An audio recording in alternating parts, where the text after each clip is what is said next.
Do you remember the sound of the school bell cutting through the morning air, sharp and final, echoing down polished corridors that smelt faintly of floor wax and chalk dust? The moment it rang, everything changed. Conversation stopped, feet straightened, eyes faced forward. In those classrooms of 1960s Britain, rules were not gentle guidelines, but firm boundaries, shaping every movement and moment of the day. Uniforms sat stiff on young shoulders, shoes lined up neatly beneath desks, and there was always the sense that someone, somewhere, was watching. What's startling now is how normal it all felt then. How quickly children learned to accept silence, order, and obedience as part of growing up. Today's schools feel worlds away, filled with noise, color, and choice. Back then, structure ruled everything.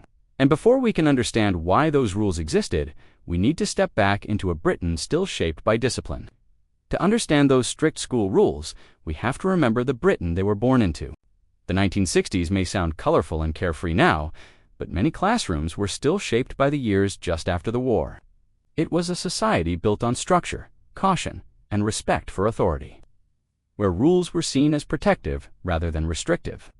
Adults believed that order created stability, and schools became one of the clearest places where that belief played out. Education wasn't only about lessons from books. It was about preparing children for adult life as it existed then. Factories, offices, and workshops all ran on timekeeping, hierarchy, and quiet obedience. Schools mirrored that world closely. You learned when to sit, when to speak, and when to listen. Following instructions mattered just as much as getting the right answer. Good behavior was praised more than individuality. Standing out was rarely encouraged. Blending in, doing as you were told, and showing respect were considered signs of good character.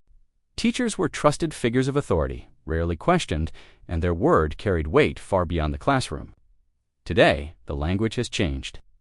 Schools speak more about confidence, self-expression, and emotional well-being. Children are encouraged to ask questions and share opinions. Looking back, the contrast feels striking.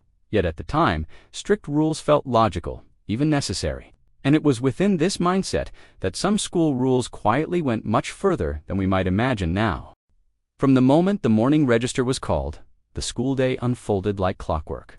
Every minute had a place, every movement a purpose.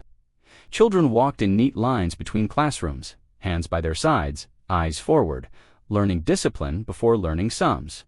Talking was something carefully rationed. You spoke when invited, and silence filled the gaps in between. If an adult entered the room, chairs scraped back in unison as pupils stood to attention, hearts beating a little faster. At desks, posture mattered. Sitting straight wasn't optional, it was expected. Even handwriting was closely watched, each loop and line reflecting not just effort but character.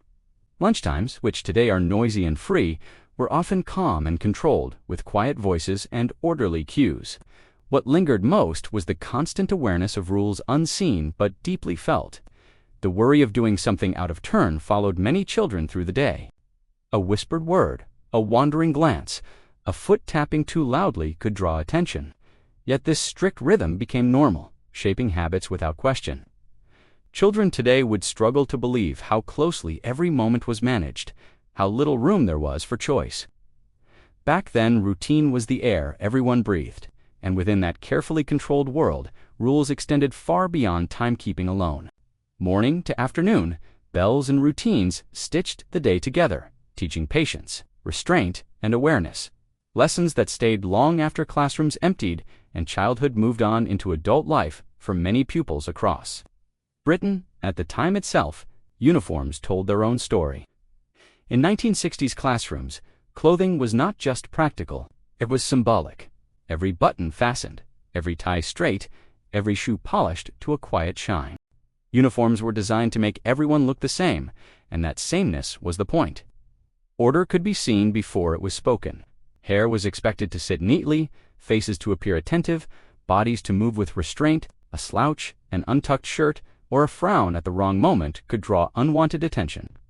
There was little allowance for bad days or personal quirks. Rules applied equally, whether you were confident or shy, cheerful or nervous. Fairness, at least in theory, meant sameness. For many children, The fear of standing out was constant. Falling outside expectations, even by accident, could bring a quiet word or a public reminder that everyone else noticed. Embarrassment lingered longer than the moment itself, teaching lessons about conformity that reached beyond the classroom. Today, schools often celebrate individuality. Hairstyles, expressions, and personal identity are encouraged as part of growing up. In the 1960s, the message was different. Blending in was success. Looking identical meant belonging. And as these appearance rules shaped behavior on the surface, deeper expectations about obedience and silence continued underneath, guiding how children learned their place. Those expectations followed them home, onto playgrounds and into adulthood, preparing the ground for further unwritten rules that governed speech, confidence, and who felt entitled to question anything at all in the years that quietly followed afterwards. Before the lesson even began, there was that sound. The sharp ring of the school bell, echoing along polished corridors, bouncing off high windows, and reminding everyone exactly who was in charge. Shoes scuffed, chairs scraped, and dozens of children froze in place, hearts thumping, eyes forward. Uniforms were neat, ties straight, and the feeling of being watched never quite left you. In those classrooms, rules were not gentle reminders. They were absolute, unquestioned, and woven into every minute of the day. What's shocking now is how normal it all felt back then. Most people today have no idea just how strict school life really was, or how quickly you learned to fall into line. From the way you sat to the way you spoke, nothing escaped notice. And once you stepped through those gates, the bell didn't just start lessons. It ruled everything, setting the tone for a world. What stayed with many people was not a single rule, but the feeling those years left behind. For some, the strict routines built resilience. They learned punctuality, self-control, and the ability to carry on regardless. There is a quiet pride in that, a sense that if you could manage those classrooms, you could manage most things life later through your way. For others, the memory feels heavier. Silence learned early can be hard to unlearn. Confidence sometimes grew slowly, shaped by years of keeping your head down and your thoughts to yourself. Feeling unseen or unheard became familiar, and some carried that feeling far beyond the school gates. Most people sit somewhere between those two truths. The rules shaped behavior, but they also shaped identity. They taught endurance, but sometimes at the cost of ease. Looking back now, many say, it made us who we are, for better or worse. There's no anger in that reflection, just understanding. Childhood happened within the world that existed at the time. As Britain changed, so did attitudes toward children, learning, and authority. And when we compare those classrooms with today's, the emotional distance between then and now becomes impossible to ignore completely today. Looking at classrooms today, it's hard to imagine those old rules returning unchanged. Lessons are louder, choices broader, and children are encouraged to speak up in ways once unthinkable. Were the rules of the 1960s too much, or simply right for their moment in history?